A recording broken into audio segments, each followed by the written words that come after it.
Hello, everyone. I'm Colleen Vanderzyden, and this is Creating an Inspired Life. Thank you so much for watching and listening tonight. I am a medium, and as a medium, I connect in with our loved ones on the other side. And I'm also a certified life coach. And as a life coach, I help people basically handle their problems. I help them get back to who they truly are so that they feel empowered and confident in moving forward in their lives, recognizing they have the power to change their lives. And this is what I do all the time, just help people live a better life. Today's coaching tip is all about being deliberately bold. When I think of being deliberately bold, I feel very empowered with that thought. It seems to be something that gives me a feeling of confidence. Being deliberate is acting with intention, making conscious choices and decisions, okay? Being bold implies a bit of fearlessness, some courage and some bravery. That doesn't mean that we're not scared, but being bold means we act anyway and we take action, no matter what, if we have fear or not. When we are deliberately bold, we consciously choose to take the action. It's a willingness to take a risk, to face a fear that could be holding us back. It's not being reckless or stupid. We're not just acting for the sake of acting. We involve an intention with it and a conscious decision. The other day, I was talking with a friend and explaining my thoughts on being deliberately bold. And at that moment, interestingly, we drove by a ropes course. A ropes course is made up of activities like zip lining, climbing on ropes, walking on boards that are suspended in the air, all sorts of challenging activities, and they all happen 30 to 40 feet above the ground or even higher. My friend said, should we do it? It would be deliberately bold. His question was particularly interesting because we had already talked a little bit about my fear of heights. You know, I'd said I would not to jump out of an airplane, that kind of thing. So we'd already talked about these things, but his comment saying it would be deliberately bold and saying we should do it because it would be kind of made me go, maybe we should check it out. So we did turn around and we went back. And we were standing there looking at the different parts of the course and watching the people who were there and thinking about it. And he just every now and then say it would be deliberately bold. And I'm coming up with reasons as to why I can't do it. I absolutely can't do it. And then I thought, well, maybe I should try. I don't know. I was definitely nervous about it because it was something that's very out of character for me. But it would be deliberately bold. I'm not as physically strong as I once was when I went to the gym all of the time, and the fear of heights is significant. Add to the fear of actually doing the course was the fact that the last thing you had to do to get back to the ground was jump off of a platform. Jumping off of a platform when you have a fear of heights is a pretty big hurdle. There are protective devices. It's not like you're just jumping. You know, they have cables and everything. So it really is safe, but it's still scary, especially if that's the only way down. If we hadn't been talking about being deliberately bold, I would have said, no, I am definitely not doing this. But if I want to be deliberately bold, shouldn't I try something that I wouldn't normally do? This was definitely something I wouldn't normally do. And I felt that this challenge was important. It seemed like a way to dig deep, get back into my power to see if it was even possible that I could do this. How many times have we not done something because we're too scared? It can be simple, like not speaking your truth because you don't want to offend somebody, so that might be too scary for you. Or it could be looking at a different viewpoint or a different perspective and having to change your mind, and you just don't want to step out of your comfort zone. Or it could even be profound. Maybe you have a job you don't really like and you want to find a new job, but you're scared about putting yourself out there because maybe nobody will hire you. Maybe you're not good enough. So it stops yourself from moving forward. Maybe you don't travel because you're afraid something bad will happen. We all hear the news about these things that happen, but it might stop you from doing those things you want to do. What if there was something that's stopping you, that you were deliberately bold instead? If you consciously chose to make a decision that would be bold. What if you did that? What would your action be? Would you change your thoughts? Would you face a fear? Would you take a risk? Would you speak your mind? Would you just make a bold decision? I was talking to a woman the other day who was really struggling in her relationship, and she So she was telling me it wasn't feeling right anymore, and she was very unhappy. Her comments went in circles. She needed to stay in the relationship for these reasons, and she needed to leave for those reasons. And she went back and forth and back and forth. She was stuck in the thoughts in her head, and her emotions were all over the place. When we're stuck in emotions, we actually create more fear. And then we don't take action. It's like we're paralyzed. If I didn't have somebody there encouraging me to do this, I wouldn't probably have gone on that ropes course, because I would have talked myself out of it. I would have said, oh, don't do it. It's going to be too scary. I would have gone and on and on. But because I had somebody there who was supporting me, it was safe for me to take the chance on it. Now, this woman, with her relationship, she knew she needed to take action, and she knew she needed to get space for herself so she could clear her head. But she kept talking herself out of it. Her fear was holding her back. For her, being deliberately bold would be speaking her truth and then taking some action to get the space she needs. Her decision doesn't have to be permanent, but without taking action, nothing changes. Being deliberately bold can help you get clarity on a problem or a concern. It can help you face your fears. It's an empowering mindset that is actually decisive and courageous. You may still have fear, but you make the conscious choice to do it anyway. I can tell you that with that ropes course, on the first activity, my heart was pounding. I was so nervous and so scared. I wanted to make sure I did everything right, because I didn't want anything bad to happen, like falling off of something or, hanging there in the air or something. But with that first activity, I was so focused on what I was doing. I actually even wasn't bothered by the fact that I was 30 or whatever feet above the ground. When I got to the first zip line, however, the fear came back, because I have always said that I will never, ever in this lifetime do a zip line. I am not about to jump off of a platform and fly through the air holding on to something to get to the other side. But here I was. I had to do it because it was the only way you could keep going, and there was no other way to go. So I just closed my eyes and jumped. And you know what? Nothing bad happened. Can you believe it? Just like they said nothing bad would happen. But what I noticed is once I made that first action and I trusted the process and jumped off, that it was all good. And with each challenge, I felt more and more secure and more competent. And at the end, I did jump off of the platform to get back to the ground. Just the act of doing it was awesome. Although I was scared, I did these things anyway. As I learned more about the course and how it worked, I made the intentional choice to be as fearless as I could. I was deliberately bold. With each fear I faced, the stronger I felt. I felt more empowered. How many times is it that when we're scared of something, when we just take some action, we realize our fear wasn't nearly as big as we thought it was going to be? When we face these fears by being deliberately bold, we reclaim our power and we become stronger in who we are. Is there anything that's holding you back? Do you have a fear, a problem? Are you worried about something? Are you stuck in emotions? Is something going on and you're just not taking action because of a fear or whatever you think it is? Is there something you want to say or do, but you're not doing it? Ask yourself, what would be deliberately bold? Be out of your comfort zone if you have to be. Just step out of it for a bit. Just do it. Take the risk. Be courageous. Face your fears. Being deliberately bold will help you create your best, most awesome life.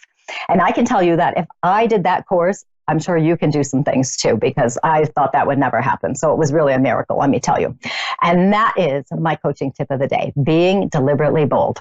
You can reach me at my website, psychicmediumcolleen.com, as well as on Facebook, Colleen Vanderzyden, medium and intuitive life coach. Now we are going to go on to our first caller. We have Zodi from West Palm Beach in Florida. Zodi, how are you tonight? I'm good. How are you? Good. And how can I help you? I was actually looking to try to connect with my brother. Okay. And was he on the younger side when he passes? Because I have a younger man here. I'm sorry? Was he on the younger side when he passed? Because I have a younger man here.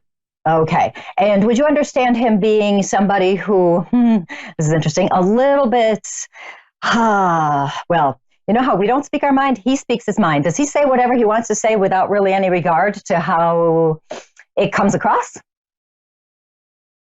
For the most part, yeah.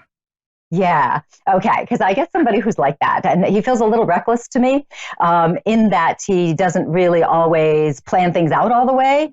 He doesn't always think things through all the way. And I feel him just saying whatever he wants to. But I also want to point out, though, that he is not like this all the time, because he's actually a very sensitive person. Would you understand him being a sensitive person? Hello? Yes. Can you hear me? Would you understand him being a sensitive person? Okay. Okay, as long as you can hear me. So we'll see what happens. So I'll just keep talking about him for just a few minutes as we check in and see what's going on with the sound here. But for this person, I can feel him being sensitive. I can feel him being somebody who actually kind of protects himself a little bit. And it is interesting that I have somebody like that coming in tonight when I'm talking about being bold and speaking your mind. There is, of course, you do want to take. Okay. Are you all back again for me, Zodi, here? Yes. Sorry, I don't know what happened. Oh, who knows? Technology. It's just the way it is. So I was saying that your brother feels very sensitive to me. It feels like he feels things very deeply. Would you understand that? Yes. Okay. And would you also understand that he hides himself behind a different kind of persona? So he acts a certain way. It's kind of like he's trying to cover up how sensitive he is. Do you understand that as well? Yes. Okay, I'm pretty sure I have him then. I like to make sure before I get going. I do want to tell you, he seems like a fun kid to me, and he seems like somebody who, when things are going well for him, he can be very charming and so much fun. I do feel a little bit, I want to call it, of a tortured soul, if you will, because I feel like he has a lot of questions about himself, how he fits into life, all of those things. And what's coming through very strongly is I feel like he wants to make an apology to people here. Because he gives me the impression that part of his passing, if not all of it, is caused by his own actions. Does he do something that helps him cross over to the other side? Yeah, he did. Okay. And you notice how gentle I was with that, because I didn't want to just come right out and say that, because he's telling me he wants to apologize for that. He's not a person who would intentionally hurt people. And I know sometimes he says things that do hurt people, but it's not on purpose. It's just that he's struggling. He has some struggles there. And he wants to apologize to everybody, basically, to tell them he's really sorry. He says he would never have intended to cause pain to someone else, okay? It's not a decision he would make consciously. It just happens.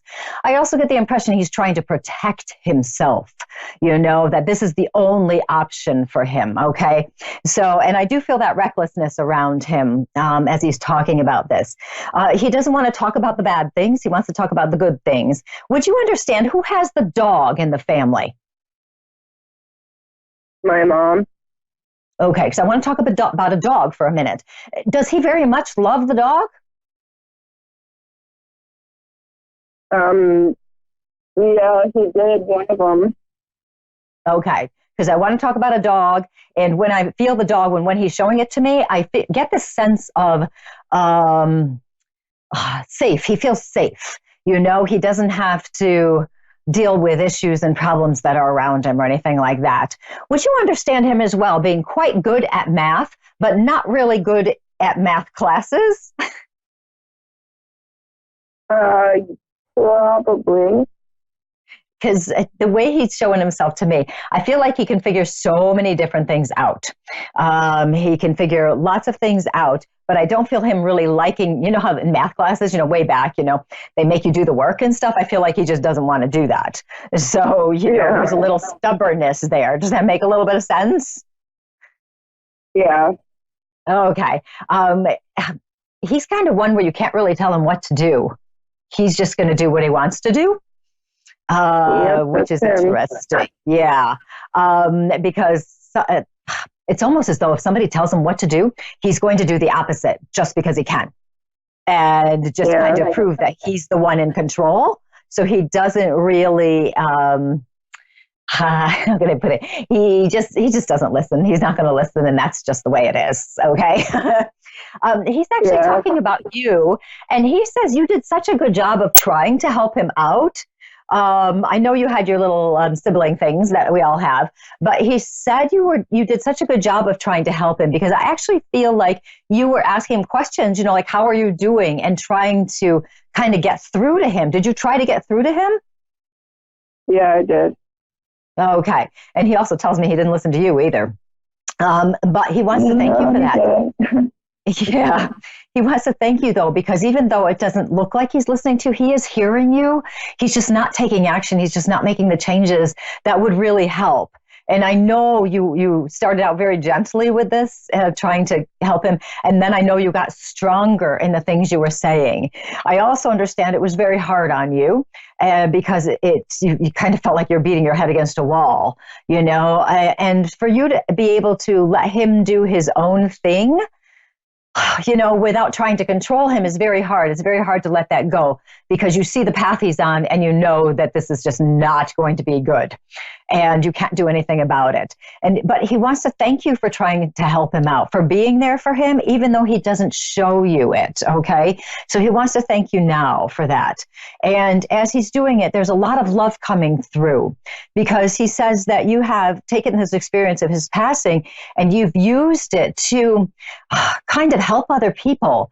He says when other people have problems and stuff, you're there for them and you're giving them good advice and you're kind of guiding them. Have you noticed that you've been doing that more and more? Yeah. Yeah. And in a way, you're doing it because you're honoring him. You're doing it to show him how much you love him. And you want to make sure other people don't have to go through bad things like your family had to go through. So you want to help other people that way. And because your heart is open in that way, you're attracting more people to you who need your love, your support, your guidance. Whether you know them very well or not doesn't make a difference. They will come to you. And every time you help somebody else, it's as though you're helping your brother as well. I know it's too late to help him here in the physical, but it makes him so proud to recognize that you are doing this, and it really makes him happy. So continue on with doing that, with helping other people. He sends you so much love. This is interesting. Do you have something of his? And this would be something that he wouldn't necessarily tell everybody he has. Do you have something like a stuffed animal or something that he would have worn regularly? Because I feel like you have something of his. It's like a memento. Do you have something like this? Yeah, I gave it to my son. Okay, good. Okay, good. Because he does acknowledge that. So I just want to make sure I mention that to you. The connection is so very strong. And he thanks you because he says you also been talking to him on occasion. You'll say something to him. And he says, don't worry about the fact that you were mad at him after he passes. Don't worry about it. It's okay. He understands it. He said he would have been mad too. So don't worry about it. It's not a bad thing. Don't be guilty, anything like that. So he sends you so much love, Zodi. So thank you so much for calling. I'm so glad I got to talk to you. You make sure you tell the rest of your family that he loves them and he's still around them, okay? Okay, thank you so much. You're welcome. You have a good night. And that was Zodi from Florida. It's always so hard when we have, a relative who passes, like a brother or something that's on the closer side and there's some struggles there, because sometimes we carry guilt with us. So he was very clear about not carrying the guilt. It's important. The love is always there. It never leaves, even though somebody has passed to the other side. So now we are going to move to Pam from Dayton, Ohio. How are you, Pam? I'm good. How are you? I'm doing quite well. How can I help you today? Well, I've fallen on hard times. I can't find a job to support myself. I'm living at my sister's now, and I'm wondering if there's something I'm missing. Yeah, that's interesting, because tell me if this is accurate, because I feel that you're actually well trained in all sorts of things. Are you? I am, but I have a voice problem, and so I can't work in sales or marketing or anything where I'm on the phone a lot. Right, that would make sense. Right. Yeah, so that could be an issue. What's interesting to me is I am seeing some kind of, it looks like, for lack of a better word, I don't know a whole lot of careers out there. It looks like something that's more of a data entry or a research type position. Have you applied to anything like that where you would be helping a company or a person getting more information and then entering information into a system? Yeah, I've been applying for everything. Okay.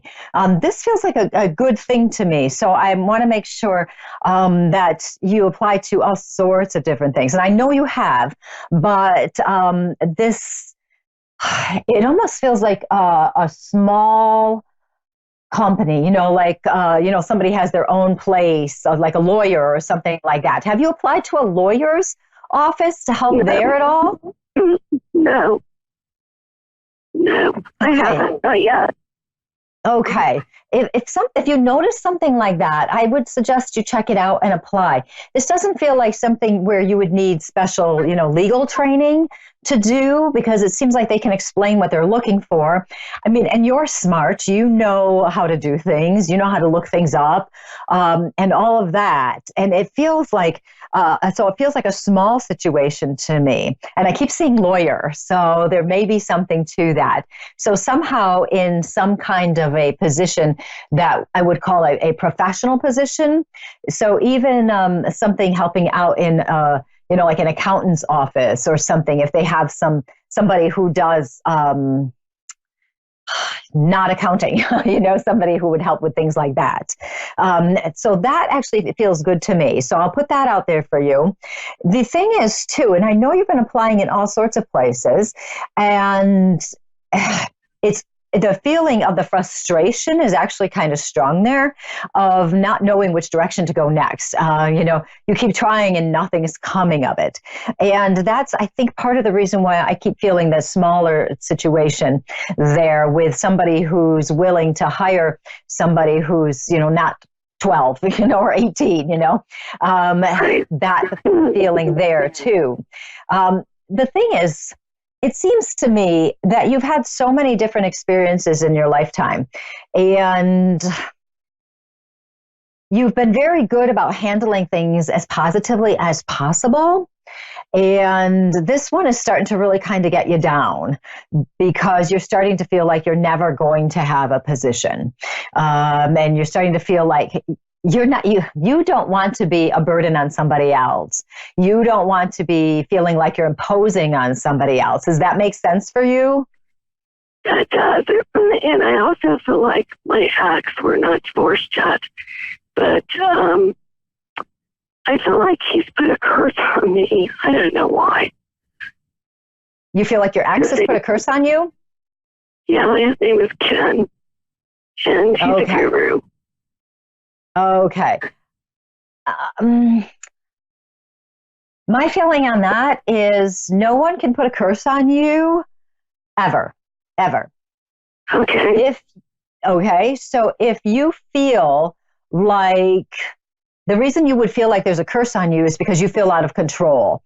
It feels like you have bad luck, bad things going one after another. You can't control it. You can't fix it. That kind of thing. For me, when I feel that kind of energy, what I always want to tell people, and I always do tell people, is that that means they have to reconnect to themselves again. They have to reconnect to their inner power.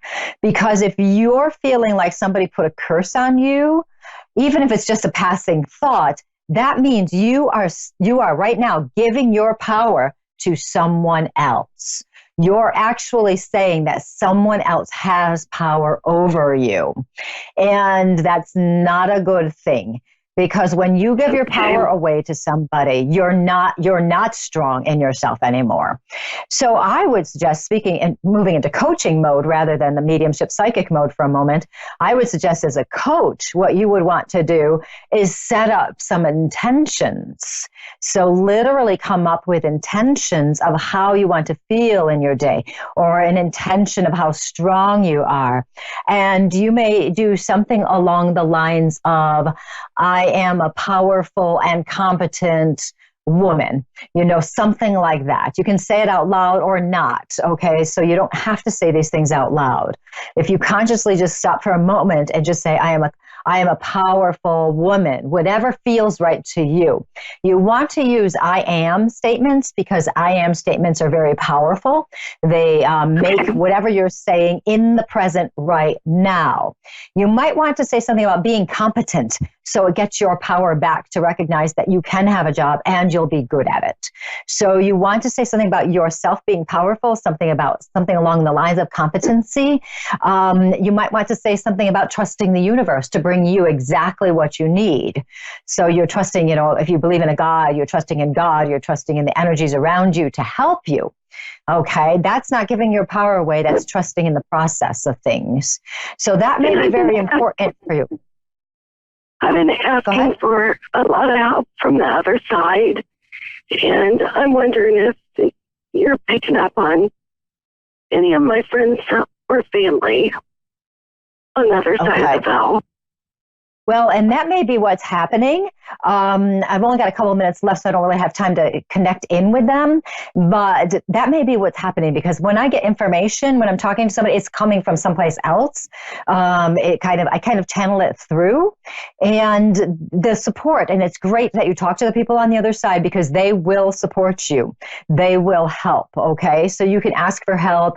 You can just tell them what you think, and they can actually give you some intuitive guidance. You might feel something and all of a sudden know what to do, what action to take. Something could just happen. So keep talking to the people on the other side. And while you do that, definitely think about doing some intentions. When you do intentions, add the emotion with it. I want to be happy today. I want to feel empowered, or I am empowered today. I am happy today. I am a person who can handle my life. Those kinds of things. If you Google intentions, you'll be able to get all sorts of stuff. Louise Hay has many, many intentions out there that you can find. And so you can read through some that other people have written, and you may find something that really helps you and that speaks to you. So I would suggest doing that. At the same time, keep looking for that job. Look for smaller companies, okay, where you might do something with data entry or research, something like that. That will really help you. And because I do feel something coming. So Pam, thank you so much for calling in tonight. I'm so happy I got to talk to you. I'll send you lots of positive energies on your job search, so you have that. Okay. And thank you so much. You're welcome. You have a great night. And that was Pam from Ohio. And it's so nice to talk to people from all over the place on this show. I want to thank you so much for watching and listening. I'm Colleen Vanderzyden, and this was Creating an Inspired Life. You can connect with me at psychicmediumcolleen.com, and as well as on Facebook, Colleen Vanderzyden, medium and intuitive life coach. You guys have a great week, and I will talk to you next week. Goodbye.